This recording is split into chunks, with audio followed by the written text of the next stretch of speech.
Mesdames, Messieurs, chers membres de la diaspora africaine en France, cette vidéo est principalement adressée à vous. Et pourquoi? Parce que être citoyen, c'est être informé. Et que l'ignorance est la pire des souffrances.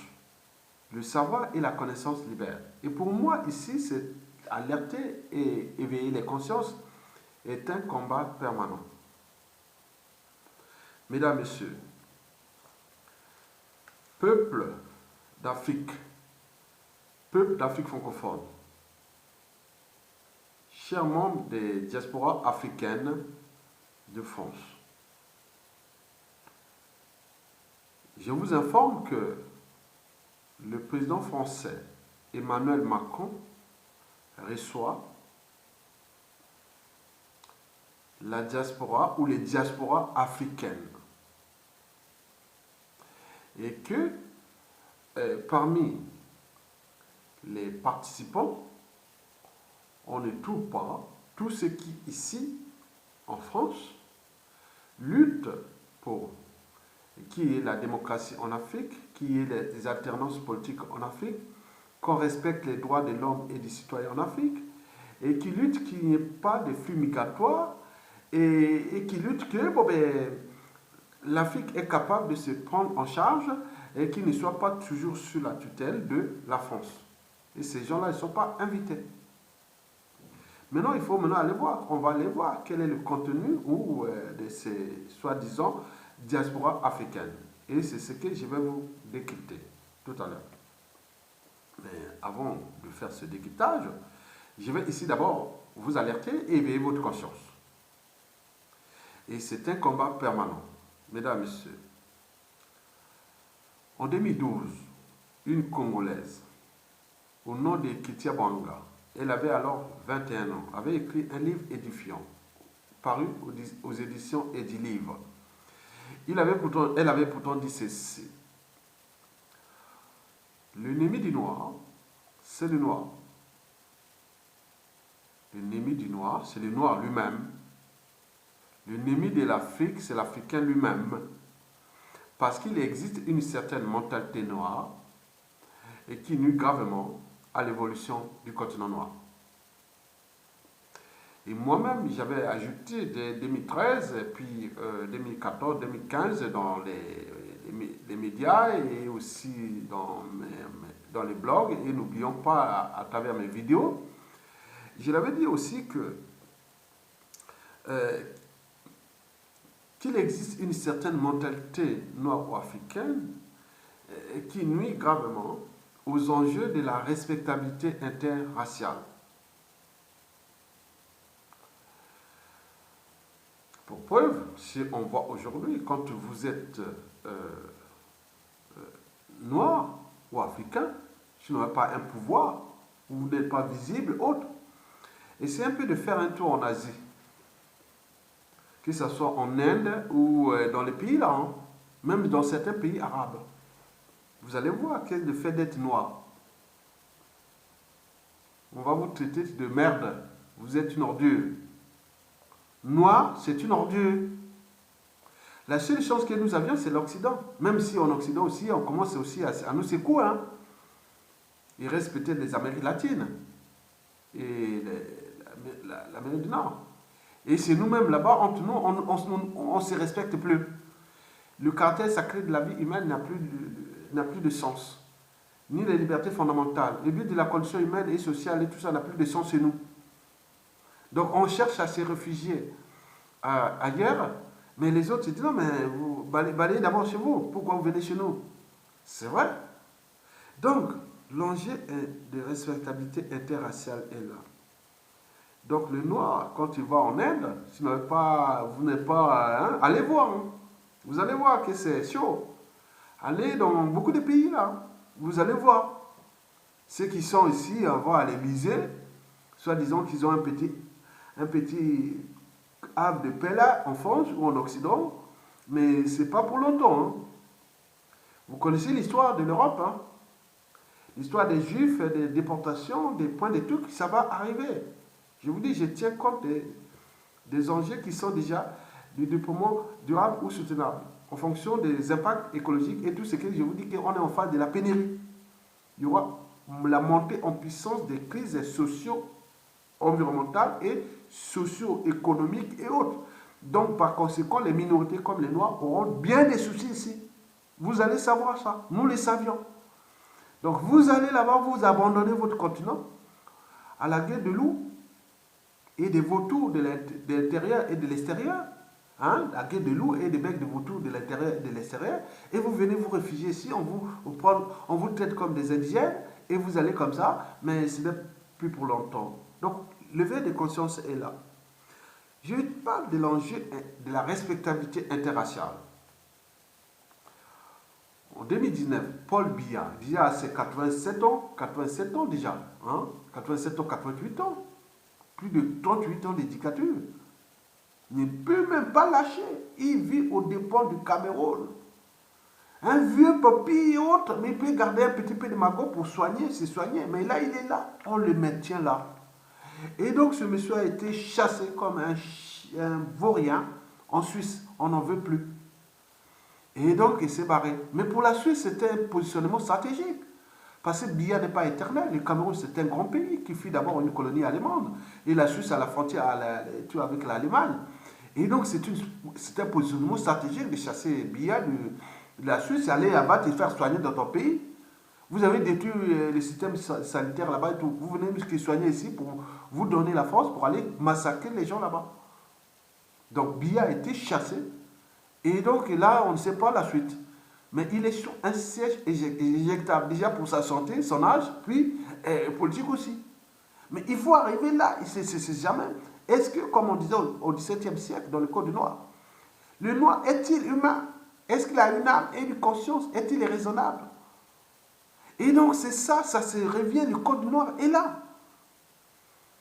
Vous avez vu, par exemple, en Libye, on est venu bombarder le camp des immigrés ou des migrants qui voulaient aller en Europe. Et donc, dans la nature horreur du vide, donc les complotistes sont mêlés là. On dit qu'il semblerait que c'est certains pays occidentaux qui ont demandé aux gars là des gars pour bombarder les Noirs, pour qu'ils ne viennent pas en Occident, ils ne traversent pas la Méditerranée. Donc nous pouvons avoir des genres de situations où on va bombarder des migrants dans un camp, dans les conditions que vous avez vues, jamais vues. Et donc, ça, c'est quelque chose qui est en train d'être analysé par des uns et des autres.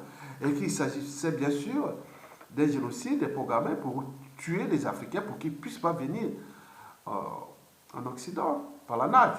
Mais la matière qui nourrit cette migration-là, mais ce sont tous justement les dictateurs-là et ces dignitaires et clans qui sont là, invités à l'Élysée chez Macron. C'est le paradoxe. On brise des vies là-bas, on tue là-bas, on vous humilie là-bas. Et vous venez comme des gens qui n'ont jamais franchi la barrière de la raison, ils vont à l'Élysée comme ça. Alain Babankou, devant Macron, en 2017 ou 18, il avait été invité par Macron pour penser à la francophonie. C'est ça, 2018.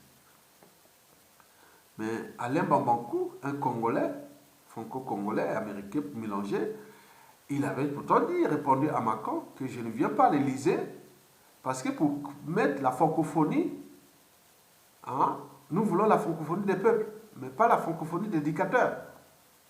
C'est un non-sens. On voit les conditions dans lesquelles où la francophonie est en train de se dégrader, même si la France met tous ses moyens de politique autres, ce n'est que de la communication. Mais au terme de rapport langue française et langue anglaise, la langue française est en train de se dégrader en Afrique, parce que c'est dû aux conditions de vie, les dictatures et autres, mais tant mieux comme ça. Donc le monde de demain est un monde de blocs. La première barrière est linguistique. Donc les gens vont plus vers le monde anglophone et d'autres commencent déjà aussi hispanique et donc ça commence à monter.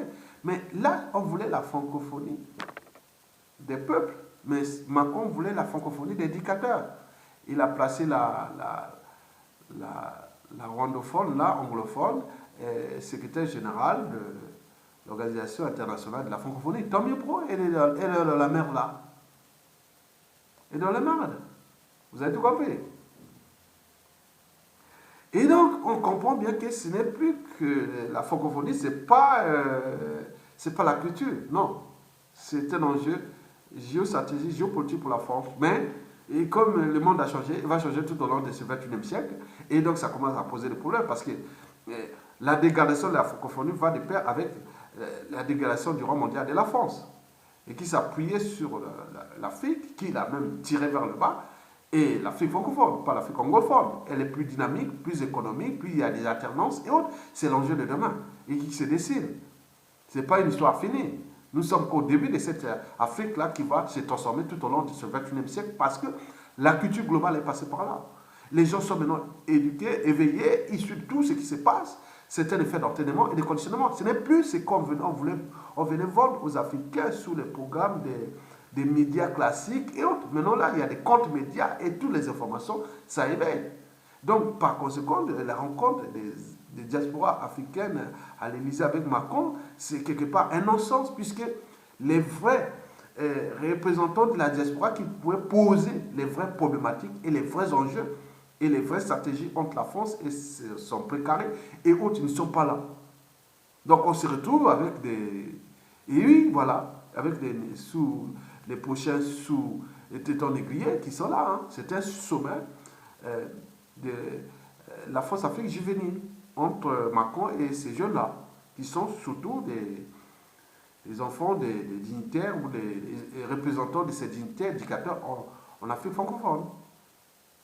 On prend un peu quelques anglophones, mais l'anglophonie, c'est un manque de l'Afrique francophone, parce qu'elle est l'auberge des éducateurs. En Afrique, vous cherchez des éducateurs en Afrique, 2 sur 3 est en Afrique francophone.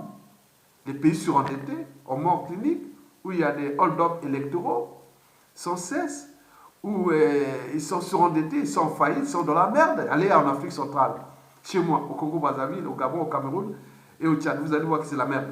Et c'est où? C'est l'Afrique francophone. Et ces jeunes-là sont ici. Pour parler, soi-disant, de quoi? Aucun préalable. Donc, on se demande, voilà. Donc, on comprend que l'ennemi de l'Africain, c'est l'Africain lui-même. Parce qu'il existe une certaine mentalité africaine qui nuit gravement à l'évolution du continent noir. Bon, je vous l'ai dit que, bon, déjà, au niveau de la respectabilité interraciale, je vous l'avais toujours dit, j'avais fait une vidéo en 2014-2015, quand nous étions partis à l'opération Mbote-Makolo, quand ça soit avait bombardé, pas bombardé, il avait envoyé les Aïwa chez eux dans les conditions. Oui, maintenant là, ils ont oublié, maintenant ils sont là tranquilles, et bon voilà, donc l'Africain oublie tout et on attend comme ça. Nous, on s'est mis dans la rue pour aller défendre ça pour rien, bon ben ça devient comme ça. Donc, je l'avais dit dans ces vidéos, dans ces meetings, qui étaient à Paris ici, j'avais dit que tant que l'Afrique ne sera pas debout au terme des libertés fondamentales, du caractère sacré de la vie humaine, au niveau des respects des règles communes qu'on appelle institutions, constitutions et autres. Tant que l'Afrique ne sera pas debout en termes du but, même de la condition humaine et sociale, aujourd'hui en termes de dimensions écologiques, je dis que l'homme noir ou africain peut être riche partout dans le monde. Tant que l'Afrique ne sera pas debout, il ne sera jamais respecté. On va vous utiliser comme un produit, comme une marque, comme ceci. Quand vous n'êtes plus capable, vous allez rentrer dans l'anonymat comme les autres. On vous voit comme un égo tout autre. Il y a beaucoup, ils sont arrêtés dans les routes d'Occident et autres. Ils disent, non, moi j'étais, on s'est exporté, on s'est ceci, on s'en fout complètement. Même les policiers s'en foutent complètement que tu es négo, que tu es négo. C'est beau. Rien, on rentre chez toi. Donc c'est ça. Vous avez tout compris. Mesdames, Messieurs.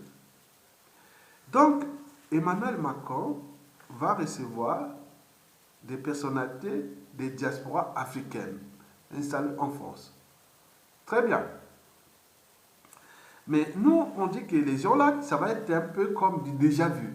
souvenez-vous qu'en 2010, si ma mémoire est bonne, c'était au mois d'août, au début du mois d'août, où Barack Obama avait invité 120 jeunes Africains pour venir parler de l'avenir de l'Afrique et autres. C'était du Fontaine, il venait d'être élu, des ans à peine, donc il parlait de ça, donc les gens rêvaient, des temps de rêver, mais c'était que du blabla. Zéro.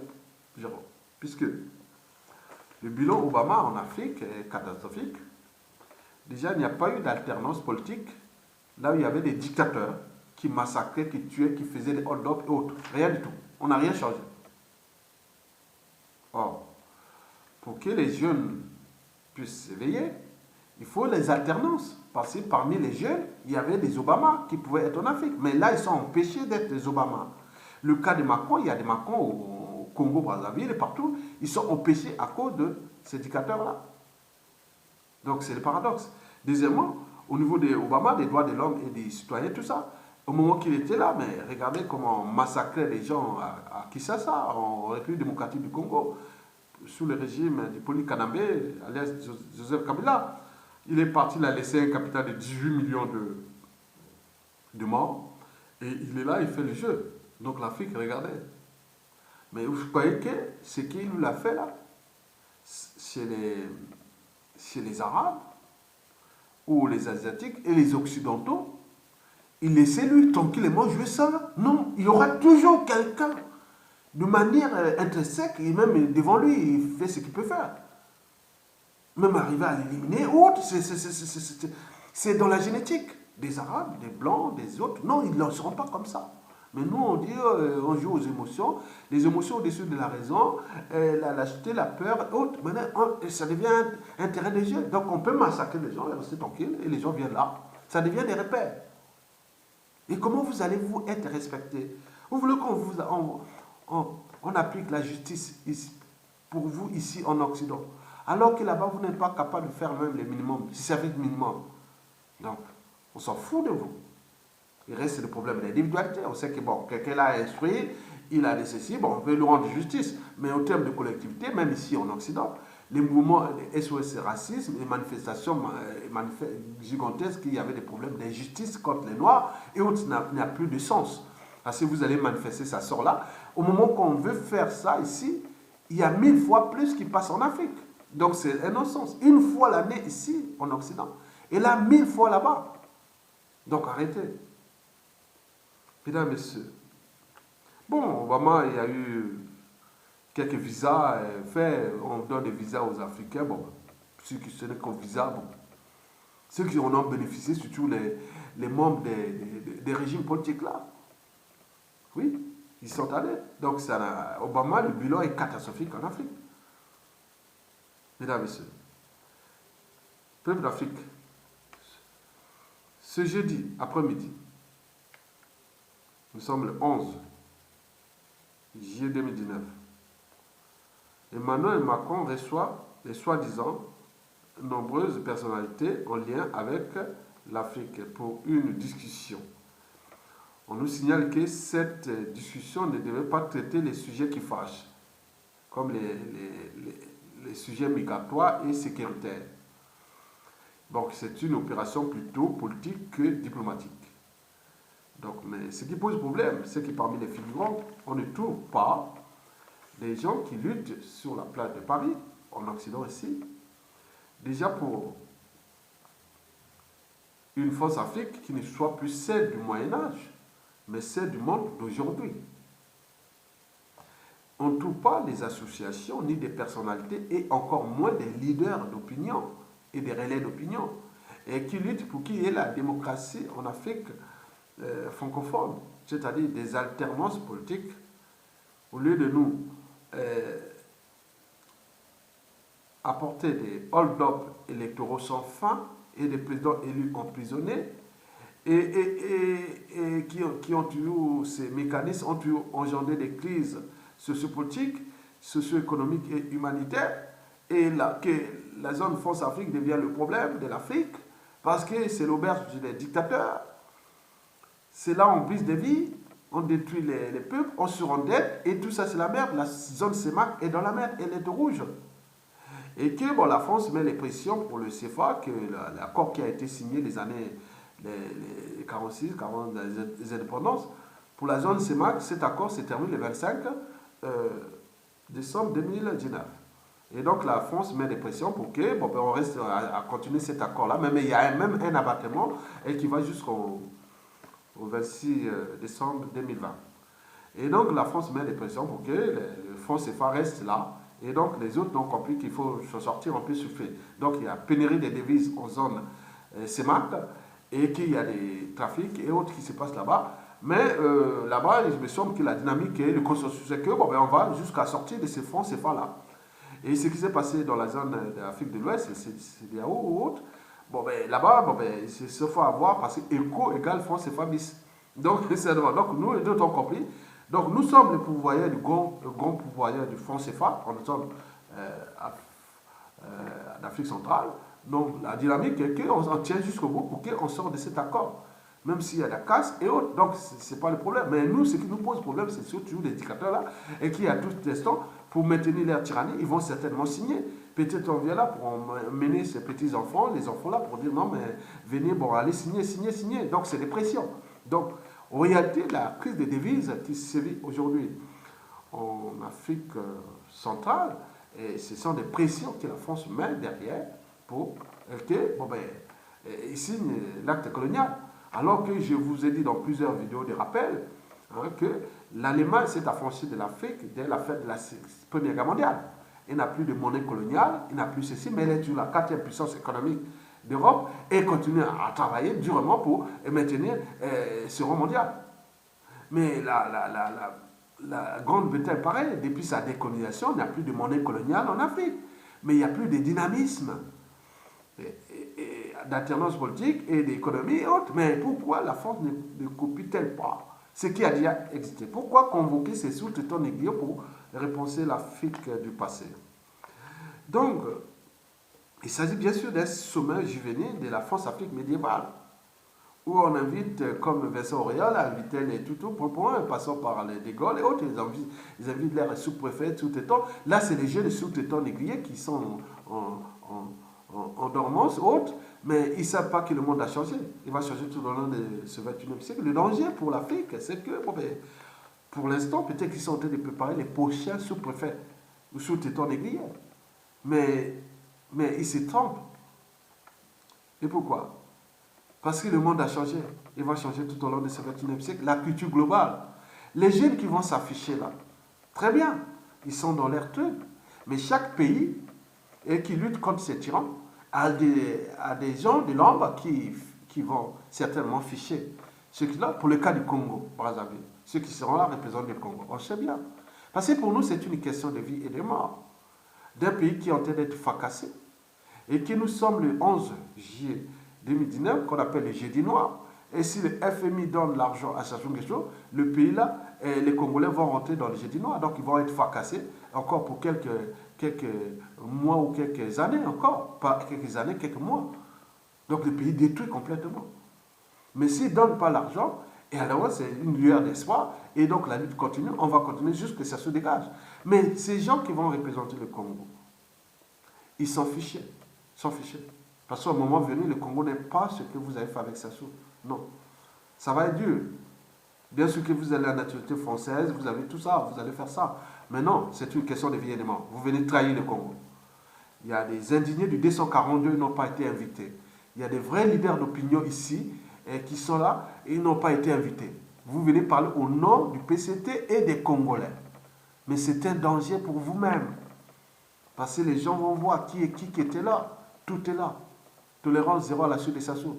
Parce que vous avez trahi. Parce que c'est une question, retenez bien, c'est une question de vie et de mort. On tue nos familles, le pays dans la mer. On ne va pas venir là et... Non. Ça sera dur. Continuez à jouer votre jeu de rôle avec la France. Mais la France n'a pas d'amis, n'a que ses intérêts. Au moment venu, tout a changé. Et nous, on va vous récupérer et vous traiter dans les conditions prévues par l'expression de la volonté générale. En réalité, vous êtes cette lignée des gens qui sont contre l'Afrique et contre le Congo. Parce qu'on aurait pu dire déjà le préalable. Dire non, mais qu'est-ce qu'il y a comme préalable? Est-ce qu'il faut libérer les prisonniers politiques? Est-ce qu'il faut... Il n'y a pas ça, il n'y a pas eu ça. Donc vous êtes une écurie où des oligarchies qui sont là, mélangés avec les réseaux francs-maçonniques, et que vous êtes en train de travailler contre votre propre pays, contre l'Afrique. Et la France ne défend que de ses intérêts. Pour moi, la France, Macron fait son jeu. Donc, il est dans son rôle contre la phase des abrutis et autres. Mais oui, le danger, c'est que pour la France, je vous dis que la culture globale est passée par là. Les Congolais, les Africains et tout ça sont informés. Ils sont maintenant éduqués par la culture globale. Et donc, il reste que les détonateurs qui vont arriver. Et donc, les relations entre la France et ce précaré, et surtout d'Afrique centrale, risquent d'être tumultueuses et froides. Et n'oublions pas que, je dirais même, potentiellement et structurellement problématique. Tenons compte de la réalité, déjà qui est passé au Cameroun avec les hold-up électoraux, et au Congo-Brazzaville, au Gabon, avec ce qui se passe. Donc, là-bas, les gens ont tout perdu, n'ont plus rien à perdre. Les technologies sont disponibles maintenant partout. La France, pour les sous-régions, n'est pas un grand marché. Il y aura d'autres marchés sud-sud et avec d'autres pays. Donc, ce n'est pas l'enjeu pour l'Afrique centrale. C'est la France qui joue le jeu gros là. Parce que là-bas, ce n'est pas l'enjeu. Ils ont tout perdu. Et là, donc, il est en train de considérer pour ça, pour ça. Donc, moi, je pense que ces jeunes-là, ils sont là pas pour l'Afrique, ils sont pour recevoir des ordres contre l'Afrique. Donc, chaque pays a ses représentants qui vont être là, fichés. Hein. Donc, on va voir les photos, il y a des gens là-bas, il y aura des agents, il y aura des chefs qui vont voir qui du Congo était là-bas, qui est là-bas. Alors que les indignés des 142, et les assises nationales du Congo, ils ne sont pas là-bas. Mais les leaders d'opinion, les représentants du président élu, Jean-Marie Michel Mokoko, ne sont pas là. Ni les représentants de Maurice Kamto, ils ne sont pas là. Ni des petits Jean-Ping, je ne sais pas. Et tout ça. Mais attendez, c'est quoi cette affaire? Vous avez déjà des soucis avec la Centrafrique qui vient de se protéger par la Russie, qui vient de faire des premières livraisons d'armes. Et donc, ça va peut-être passer au Mali et tout ça. C'est un mécanisme. Rien n'est pas encore terminé, tout c'est lent de ce 21e siècle. Donc, la France va être dégradée, considérablement, à cause des erreurs successives. On vous a envoyé des lettres de rappel. Changeons de paradigme. Parce que le monde que nous vivons est un mécanisme de notre pensée. Il ne peut être modifié sans repenser nos modes de pensée. Donc, c'est comme un bicyclette. Pour garder l'équilibre, il faut avancer. L'éducateur, là, c'est du passé. Et regardez la situation dans laquelle se trouve l'Afrique centrale. Les billets, tout ça, mais jusqu'à combien de temps encore? On peut mettre la pression sur le franc CFA, très bien. Mais au moment où peut-être il y aura toujours une rupture, ils vont sortir, ils vont sortir. Je vous l'ai dit que tout est disponible partout maintenant. Les technologies sont disponibles partout dans le monde. La matière grise de cette sous-région n'est plus qu'en France. Elle est aux États-Unis, au Canada, dans d'autres pays européens, elle est maintenant partout. Et donc, il y aura d'autres mouvements qui vont arriver d'ici peu de temps. Donc, il y a une dynamique qui se dessine. Et la France ne peut pas comprendre que l'enjeu de son rang mondial est là. Et de son rang en Afrique, se joue quelque part en Afrique centrale, où se passent tous les hold-up électoraux et toute cette situation. Et que derrière les relations diplomatiques, économiques et géostratégiques, se cachent toujours les relations sociales. Entre confiance, méfiance et défiance. Les gens ont trop perdu là-bas. Par exemple, tous ceux qui ont perdu avec Sassou Nguesso. Beaucoup comptent voir récupérer les moyens colossaux de l'État. Tous ces moyens qu'est d'un État. L'État, il y a les territoires, le peuple et les institutions. Mais ces institutions et les administrations et tout ça, il y aura bien sûr que les gens ceux qui vont être à la place de votre ministre des Affaires étrangères là. Ici, on met quelqu'un qui a été victime des deux. Attendez. Quelqu'un qui a été victime de la France, on met ministre des Affaires étrangères. Celui qui a été victime de la France, on met ministre de l'économie et des finances. Celui qui a été victime avec la France, on met ministre de la défense. Et tous ces réseaux-là. Mais attendez, non. Tout a changé et va changer. C'est un mécanisme, c'est irréversible. Parce que moi, j'ai la notion du temps. Nous sommes partis de l'esclavage, colonisation, les néocolonialistes, c'est-à-dire la France-Afrique, et que la France, avec l'ancien ordre mondial, est en train de tout perdre, parce qu'elle n'a pas su anticiper. Et comme n'a pas su anticiper, et donc continue avec cette politique qui n'a pas, comme disent les Italiens, que la France n'a pas su se décoloniser. L'Allemagne essaie de coloniser de l'Afrique. L'Angleterre, pareil. Les Portugal, l'Espagne et tout ça, l'Italie, oui. Mais pourquoi reste que la France? Parce que Sassou Nguesso a donné beaucoup d'argent à ces gens-là. Ils ont construit des empires médiatiques et financiers énormes. Ils ont des valeurs mobilières. Ils ont tous ces magots. Et qui croient que ça va être éternel comme ça. Et c'est pourquoi ils mettent tous les moyens pour là. Et donc ça devient un suicide collectif avec le Congo. Et donc nous sommes le jeudi noir. Nous attendons la décision du FMI. S'ils donnent l'argent à Sassou Nguesso, bon non, le pays là va être fracassé. Et comme c'est une parenthèse de l'histoire, il va arriver une situation difficile entre déjà le clan, Sassou et tout ce monde-là. Et puis, n'oublions pas les relations avec la France, parce que les donneurs d'ordre, l'employeur de Sassou, c'est tout simplement la France-Afrique. Et qui, à cette occasion, il aurait pu prendre des mesures de transformation, les sujets qu'il fasse, il aurait pu créer déjà une commission ad hoc. Il dit, qu'est-ce que vous allez dire par rapport à ça? Donc, qu'est-ce que vous voulez? Nous, la première des choses, la priorité, c'est les alternances politiques. Que ça change. Ce n'est pas des gens imposés par la France. Parce que si vous imposez les gens pour la France, au Congo, par exemple, ça ne marchera pas. Même Sassou Nguesso, qui Sassou Nguesso continue à faire son jeu et qui cherche à placer un des pions de sa famille ou du clan, ou qui cherche la France et cherche un pion pour le mettre, ça ne marchera pas. Parce que la situation sociopolitique, les haines et rancunes, qui tue Mokoko ou pas, qui fait ce qu'il veut, tout est dit, le mal est fait. Et ça soit fait le mal dans ce pays. Et donc on sait que les haines, les rancunes, les contentieux historiques, tout, et donc c'est une bombe. Et donc on ne sait pas comment va s'exploser ça. Mais les gens ont trouvé des stratégies entre les alliances, des gens qui ont la même mission de restaurer ce pays. Et c'est eux qui, dès qu'ils n'ont plus le contrôle du pays, ils vont trouver des alliances militaires et tout ce qui peut nous protéger. Et à ce moment-là, on commencera la dynamique économique, sociale et se réformer. En tenant compte de la sous-région et qu'on ne peut pas construire ère de paix au Congo-Brazzaville sans tenir compte de la sous-région. Et donc, nous, on sait ça. Mais pour l'instant, la France devait prendre comme préalable qui libérer quand même les prisonniers politiques. Oh, donc, tout ce que nous disons des démocraties, avec la France, c'est un non-sens. Donc, la démocratie, comme ils pensent, avec ces gens-là, mais ces jeunes-là sont du passé. Donc moi, j'attire l'attention au président Emmanuel Macron, parce que vous jouez un jeu dangereux. Je vous dis que tout a changé et va changer. L'attitude globale est passée par là.